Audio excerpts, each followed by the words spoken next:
Good evening friends. मैं Amit Kumar Gupta advocate अपने income tax के केसेस की सीरीज में आज जो केस आप लोगों के सामने डिस्कस करूंगा उस केस का नाम है MK global financial services limited versus deputy commissioner of income tax. ये case 93 ITR tribunal page number 96 पे रिपोर्ट हुआ। मुंबई आईटीएटी ने डिसाइड किया और केस 13 अगस्त 2021 को डिसाइड किया गया। फ्रेंड्स, केस के फैक्ट्स बहुत इंटरेस्टिंग है।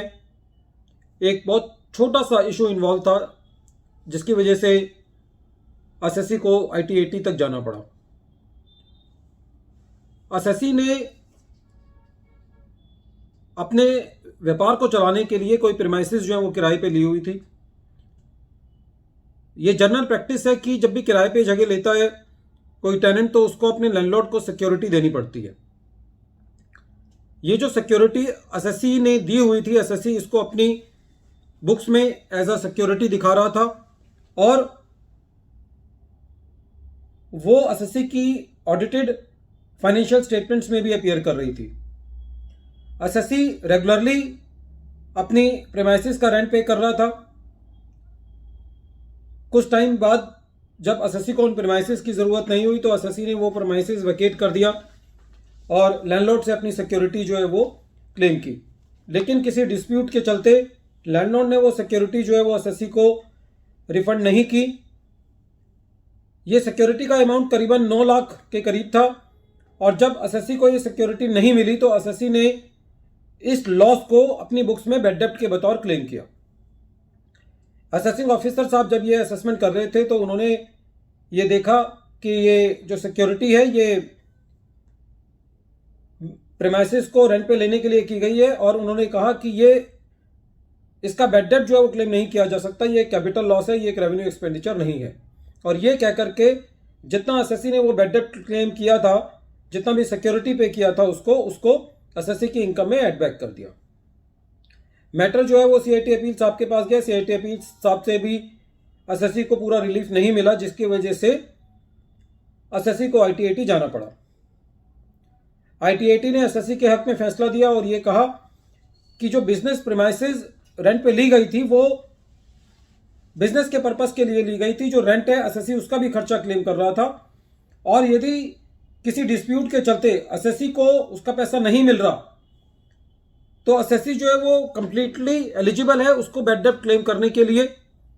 और जब कभी भी फ्यूचर के अंदर एसएससी को वो पैसा अपने लैंडलॉर्ड से मिल जाएगा, वो लिटिगेशन में होगा, कोर्ट के अंदर होगा, तो जब एसएससी जो है वो उसके ऊपर टैक्स दे देगा। तो इस केस में ये लॉ का पॉइंट डिसाइड हुआ कि जो भी रेंट के लिए सिक्योरिटी एसएससी ने दी है, यदि वो एसएससी को वो सिक्योरिटी नहीं मिलती है तो एसएससी उस सिक्योरिटी का जो नुकसान हुआ है, एसएससी को जो वापसी नहीं मिली है, उसको अपनी बुक्स में बैड डेब्ट के बतौर क्लेम कर सकता है। और ये सिक्योरिटी कभी भी यदि एसएससी को फ्यूचर में मिलेगी तो एसएससी को उसके ऊपर टैक्स देना होगा। इसका मतलब यह हुआ कि जो एसएससी जो रेंट के लिए सिक्योरिटी पे करता है और यदि वो कभी भी एसएससी को रिकवर नहीं होती है तो इसको कैपिटल एक्सपेंडिचर नहीं माना जाएगा, इसको रेवेन्यू एक्सपेंडिचर मान के एसएससी जो है वो उसको बैड डेब्ट क्लेम कर सकता है। फ्रेंड्स, कई बार जो हमारी डिसअलाउंसेस की जाती हैं उनका क्वांटम इतना छोटा होता है कि कई बार एसएससी जो है वो ये कोशिश करता है कि मुझे डिस्प्यूट में नहीं जाना और उसका टैक्स पे कर देता है। लेकिन इशू खाली टैक्स पे कर देने से नहीं होता।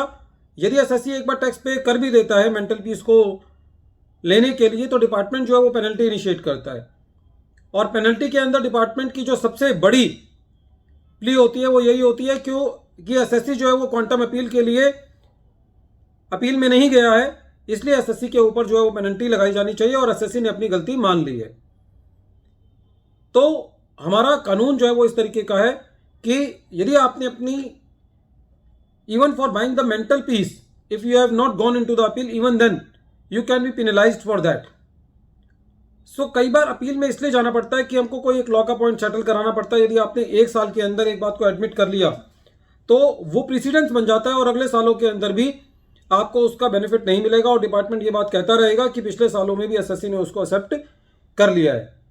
लेकिन इशू कई बार ये आता है कि एसएससी यदि सीआईटी अपील के पास जाना पड़ता है तो सीआईटी अपील की जो पावर होती है वो असेसिंग ऑफिसर के बराबर की होती है। कहने का मतलब है कि सीआईटी अपील जो है वो असेसमेंट को बढ़ा भी सकता है। तो एक कहीं ना कहीं एसएससी के दिमाग में ये बात का खौफ भी होता है कि यदि मैं गया और मेरा कोई इशू ऐसा है कि जो कि और उजागर हो गया, जिसके लिए सीआईटी अपील साहब कन्विंस नहीं हुए, तो वो भी उस डर से भी एसएससी जो है वो अपील में नहीं जाता।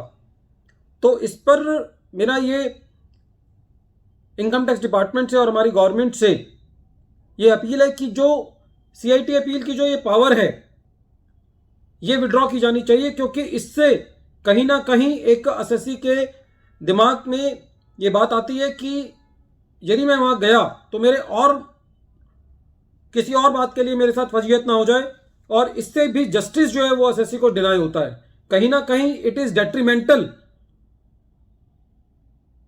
in the path of the justice, because there is fear in the mind of the SSC that if a senior officer will look into my file, then he may crop up with some other matters, and the high-handedness of the department is so high